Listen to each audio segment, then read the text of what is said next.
今日帶大家嚟東海堂度食午餐，佢都有麵包賣嘅，嗰啲麵包大約個半至2個幾，真係好抵食嘅。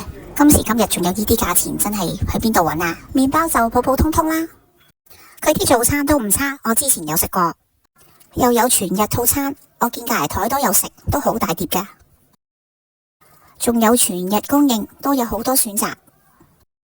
我咁大食，梗係要食幾碟俾大家睇啦。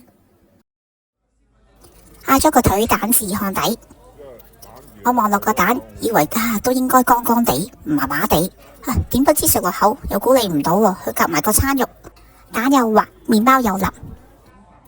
跟住嗌咗個原味魚湯米線，唔講我以為喺出邊嗰啲魚湯米線度食緊呢。佢又有炸魚皮啦、蛋啦，佢個湯底好濃，你睇下，佢真係好足料噶，又多魚塊，我有數過啊，起碼都有5、6塊，又有嗰啲木耳啦，樣樣有啲啲，好好味，2個人食都夠晒飽啊！咁嘅價錢真係我覺得冇得頂。跟住嗌咗個牛腩炒河，你睇下啲河粉，佢係真係有用蛋去炒過嘅，啲牛腩呢就細細粒啦，容易食，蛋又有一半隻，個味道啱啱好，鹹度又好好，又有鑊氣。牛腩佢係切得細嚿啲嘅，因為我發覺佢就下啲老人家非常之細心，非常之好，冇黐牙。廈門炒米嚟到，我見到個樣都好乾身，不過有啲失望，因為佢真係好少5柳菜啊！我諗2、3條啦，5柳菜唔夠，真係唔係廈門炒米嚟嘅。佢個甜酸唔夠啊，得個鹹，所以有啲失望。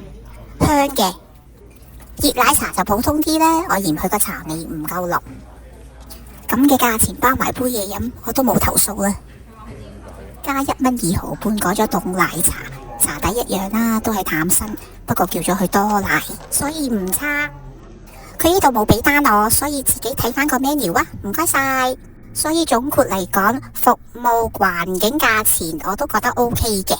希望大家中意我條片，下集再見。